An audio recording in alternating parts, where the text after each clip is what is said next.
Kinumpirma ng Department of Agriculture, Bureau of Animal Industry o BAI ang kauna-unahang kaso ng highly pathogenic avian influenza o H5N9 strain sa bansa.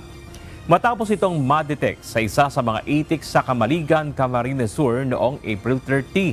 Ayon sa BAI, bagamat delikado ito sa mga ibon, hindi naman ito nakakahawa sa mga tao.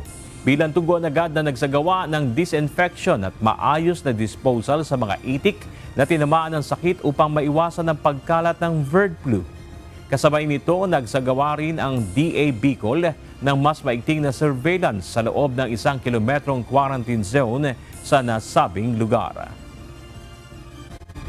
Regarding po sa consumption po sa atin, siguro wala po silang dapat ipangamba po. May mga measures na po tayong ginagawa dun sa area po, like immediate quarantine of the affected area po. Then, ayun po, pinapayuhan po natin katulong ang local government at DARFO po natin yung disinfection and biosecurity measures po dun sa area ay kailangan pong paigtingin. And then, ayun po, nagkakaroon din po sila ng coordination meetings with local health authorities po.